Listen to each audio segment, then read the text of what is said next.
राजा परीक्षित ने प्रश्न किया कि गुरुदेव संसार में इतनी विचित्रता क्यों है, विचित्रता का कारण क्या है। महर्षि एतद् वैचित्रम लोकस्य कथमिति, संसार में विचित्रता का कारण क्या है।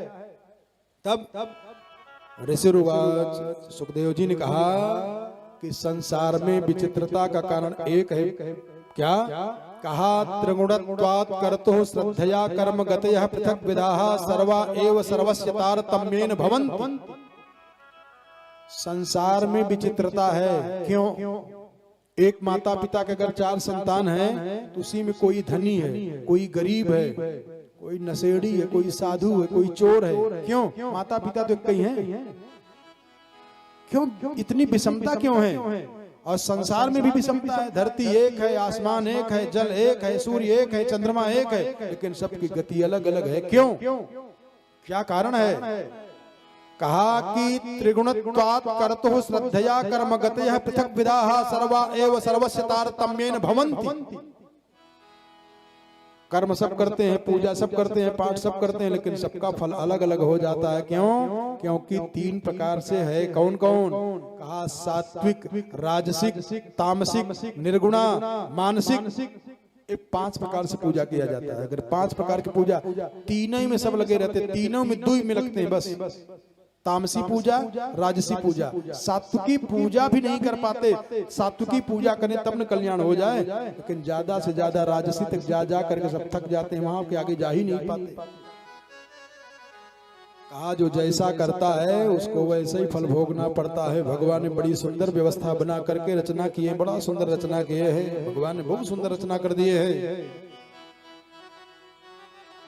28 प्रकार के नरकों का वर्णन बताए हैं सुखदेव जी महाराज। 28 प्रकार का, जो जैसा जैसा कर्म करता है सुधार गृह में डाला जाता है। चल बेटा भोग, अपना अपने कर्म का फल भोगो। अब देखो, अगर ये प्रसंग पूरा बताऊं तो अगला जन्म क्या होगा, कहां जाओगे जान जाओगे।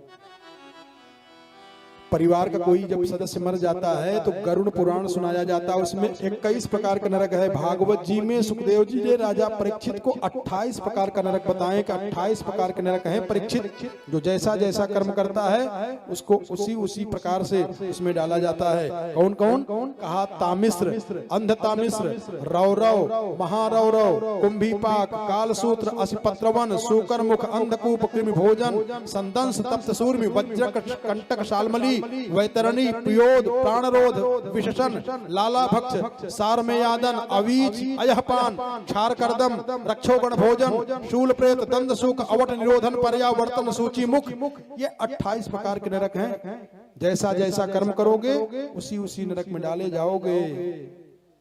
कहा एक आंख बता दूं, सुखदेव जी कहते हैं तत्र यस्तु परवित्तापत्य कलत्रण्यापहरति स ही कालपास बद्धो यम पुरुषैर अति भयानकैर तामिश्रे नरके बलान निपात्यते।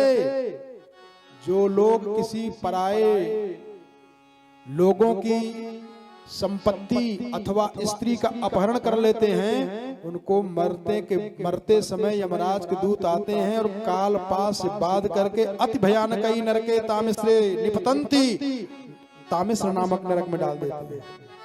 28 प्रकार का जब बताए हैं तब तो राजा परीक्षित भी घबरा गए। कहा महाराज जाने अनजाने में तो गलती हो ही जाती है, तो क्या करें। कहा उसका प्रायश्चित कर लेना चाहिए, और प्रायश्चित करने से बच जाता है।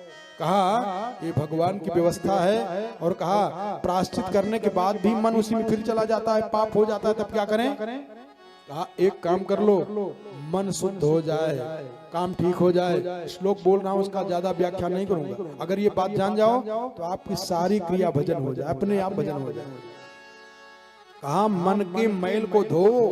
है दुनिया में कोई ऐसा केमिकल जो मन के मैल को धो डाले? केवल कथा ही मिल पाएगी और कहीं मिलेगा नहीं। इसलिए भी कथा सुनना जरूरी होता है।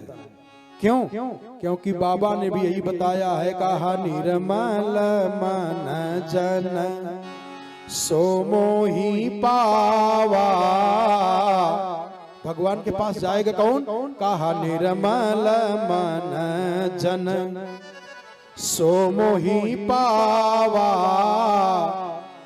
और भगवान से दूरी कैसे बनती है? कहा मोहि कपट छल छिद्र न भावा, कपट होगा, छल होगा, ईर्ष्या होगी, द्वेष होगा तो भगवान से दूरी हो जाएगी। और मन को निर्मल बनाना है। मन को निर्मल कैसे बनाएं? कोई दवा है, कोई साबुन है, कोई डिटर्जेंट पाउडर है? केवल मात्र कथा में मिलेगी और कहीं मिल ही नहीं सकती, चाहे जहां भी जाओ। इसलिए कहते हैं कि सब कुछ छोड़ करके भगवत प्राप्ति, भगवान की कथा को प्राप्त कर लेना चाहिए। तब सुखदेव जी ने बताया कि एक काम कर लीजिए, आपका मन शुद्ध हो जाए। कहा क्या? कहा के चित केवल या भक्त्या वासुदेव परायण अघम धुनुमंति कार्ष्णेन निहार मिव भास्कर, निहार मिव भास्कर। इसका भेद अगर जान जाओ तो जैसे कोहरा होता है ना, और सूर्य भगवान की जब किरणें आती हैं तो कोहरा न जाने कहां गायब हो जाता, कोई जान भी नहीं पाता। ऐसे पाप गायब हो जाएगा अगर ये क्रिया किसी को मालूम हो जाए। इसको भैया जल्दी से जल्दी प्राप्त कर लेना चाहिए। क्यों? कई लोग सोचते हैं कि अभी काहे कथा सुने, जब बुढ़ा हो जाए तब सुनना चाहिए। जवान अभी कथा कर ले, इतना पागल कैसे होते हैं कि जब बुढ़े हो जाए तब कथा सुने, जवानी में काहे सुने? ये तो बुढ़ापा के लिए है ना। लेकिन ये पता नहीं है कि क्या हम बुढ़ाएंगे क्या।